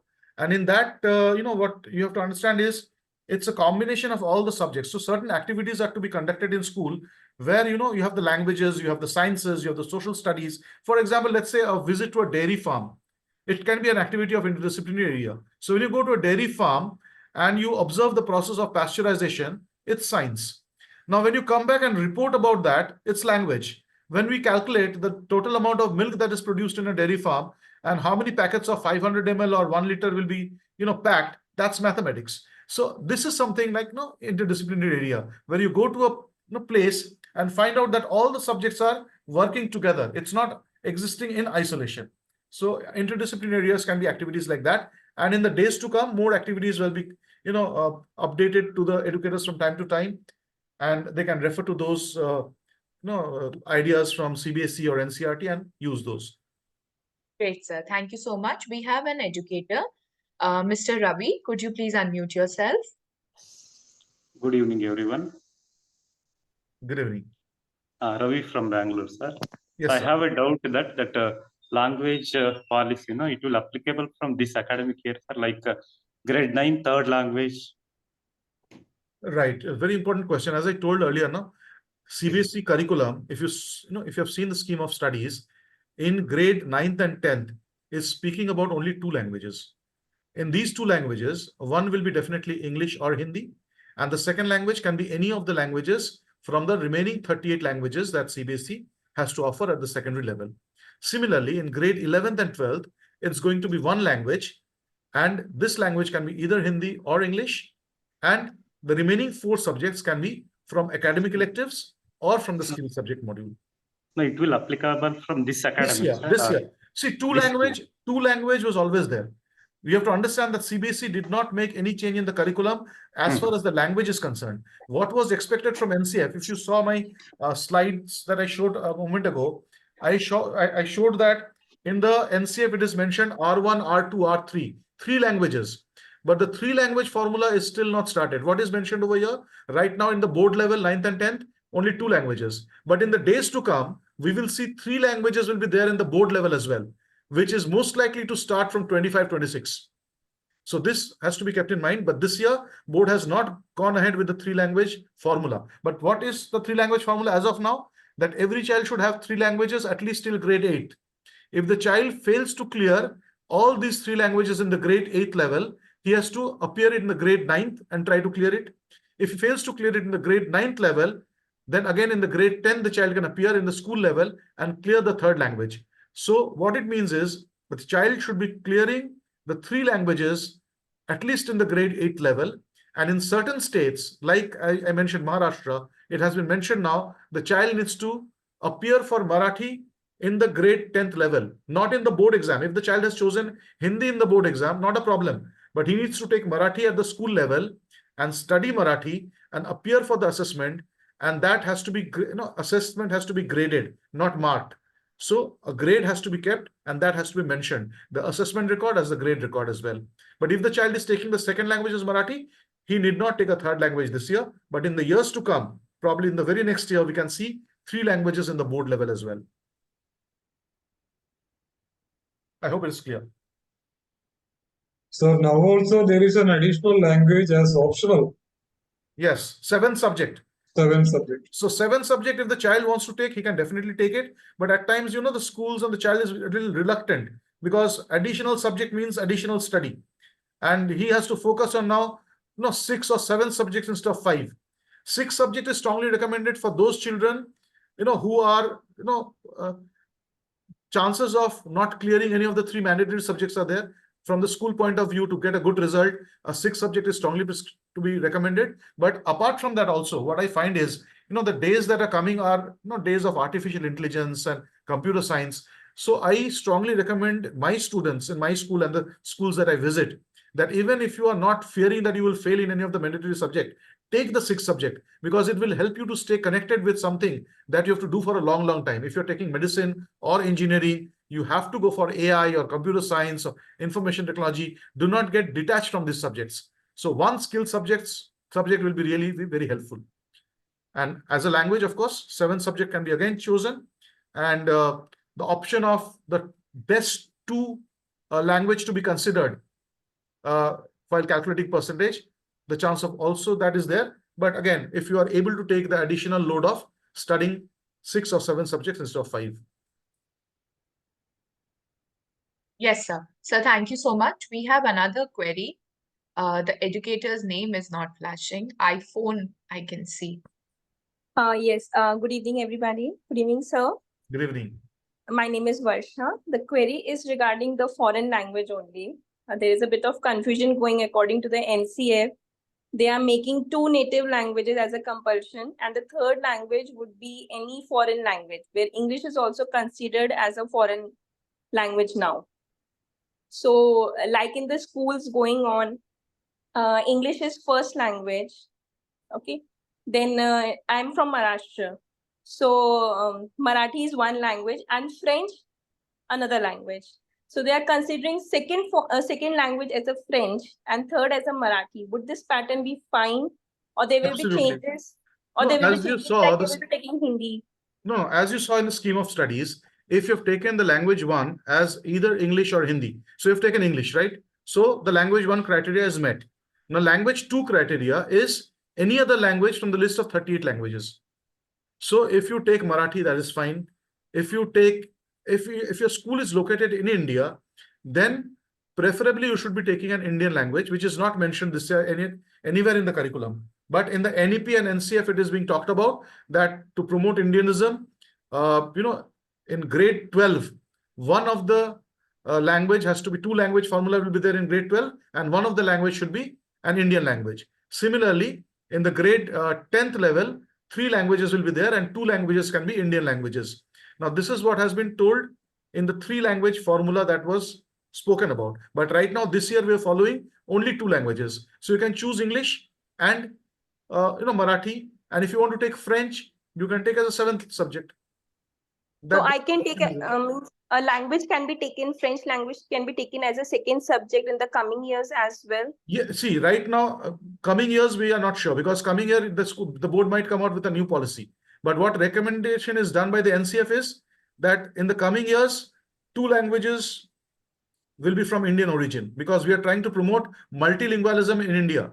And in the board class 12th level, one of the language will be an Indian language. So if you're taking English, one more language has to be taken, which is an Indian language. So here, when we're talking about the foreign language, if you're a school located in India, the foreign language can easily be shifted to the optional 7th subject, which is very, very easy. If you have to teach French, teach as a 7th subject.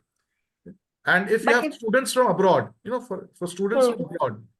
So here also, the policy is very, very clear. If you go to places like Germany or, Russia, they have a policy where you need to study that country's language. Now, when in India, we do not have a policy like that. So NEP is talking about framing a policy like that. If you want to study in India and you're from a foreign country, you have to learn an Indian language. And Indian language, at least at the functional level, it may not be at a very deep level. So when it comes to 3 languages, one of the languages can be a pretty basic functional level, but you need to study one Indian language for sure. And I do not find anything wrong in that because all countries did try to promote their languages. India is a country which is divided into states based on languages. So language is a very, very sensitive issue. And we have not been noticing it for quite some time. But right now, the National Education Policy is talking about that, and we need to try to follow it. So I hope it is clear now. Sir, one single query more. Like in the schools, they have given the option as a second language between Hindi and French, or maybe Hindi or German, whatever foreign language they are offering. So in the past years, the students must have omitted in the 5th or 6th grade, they have omitted Hindi and chosen as a foreign language. Right. And if the NCF comes up with the 2 native languages, then it becomes very difficult in the upcoming years, like 7th and 8th, they have to choose for again Hindi. And they have to keep a foreign language as a 7th language. True. So in that case, what should be done for the students? Multilingualism, again, I would recommend that NEP is talking strongly about teaching multiple languages to the child. Do not restrict the child to 1 language or 2 languages. Teach the languages that you see a probability of that, right? NCF is still not implemented. NCF is implemented in phase-wise manner. So now that you know that it is written on the wall, the days are coming. So why don't you start teaching it from now on? And you know that very well that people, they do interpreter's job. They learn Chinese in 6 months and 1 year. So if you learn a language like Chinese, which you do not know anything about in 6 months and 1 year, any other language can be learned as well. So the fear in our mind that how the child will learn that language is not a very valid fear, according to me, because we can learn languages and children are capable of learning languages very quickly. We just try to, bring our thought process in that we are not capable of learning languages because we have aged. Same thing is with the children. It's not like that. Children can really pick up very fast. I can tell you something, my own example. I was working in Telangana, which was Andhra Pradesh, when my child was in class 1. Before that, I was in West Bengal. So my child studied Bengali in nursery, LKG, UKG. In class 1, he had to study Telugu. By the time he reached class 4, I was in Maharashtra. He was studying Marathi. And he learned all these languages very effortlessly. So CBSE is talking about teaching more languages to the child. There's an NCERT portal where it talks about Bhasha Sangam, where all the Indian languages are given, the script of the language in Hindi script, English script. Go through that. We have to do enough for the languages. So this is a strong recommendation by NEP, that work on the languages of the children. Do not go for bookish rote learning, but functional level language learning is very, very important. So right now we know that it is coming, so prepare for it. As simple as that. Thank you. Thank you so much, sir. Thank you. Right. Thank you so much, sir. Dear educators, if you have any query, you may ask. Please raise your hand virtually.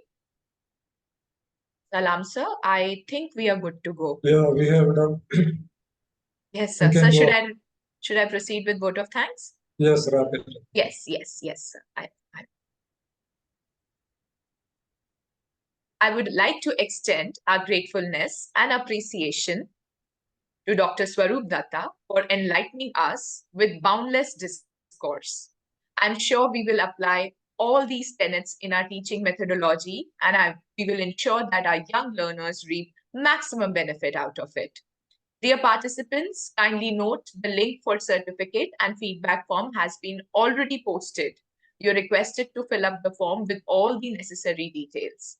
I, Himani Bakshi, along with Extra Mile Education and Training, would like to thank Dr. Abdul Salam for his boundless support, guidance, and giving me this opportunity. And most importantly, thank you a million times to all the dear participants for their enthusiasm. I sincerely hope we earned the privilege of your time. Over to you, Salam, sir.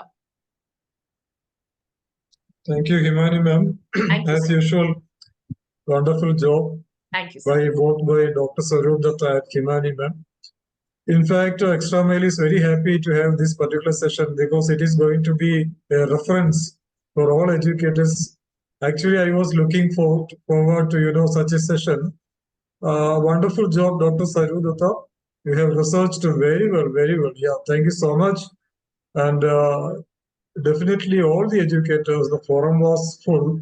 They must have cleared their doubts through the session. It was a journey through all the requirements put forth by CBSE for grade 10 and 12, 9 to 12, we can say secondary and senior secondary. So you have covered the entire thing, including CWSN, privileges and all. Thank you so much for this wonderful job. I can see that dedication in you. Whenever you deliver a session, you deliver it to the fullest. Thank you so much, and as always, you have stolen the show. Thank you, Dr. Dutta. Once again, we will meet with another topic. Himani ma'am, thank you so much. Biju sir, all the educators, thank you. Thank you for your valuable time. We have spent almost 2 hours. Non-stop, presentation, Dr. Swarup Dutta. Definitely a great job. Thank you so much, everybody. Keep connected. We will be posting this video on our YouTube channel. You can refer to it from time to time. This is going to be immortal. This video is going to be immortal, an immortal reference. Thank you, sir. Thank you all. So much, Have a good night. Good night, Salam, sir. Good night, Dr. Dutta. Bye-bye. Bye-bye.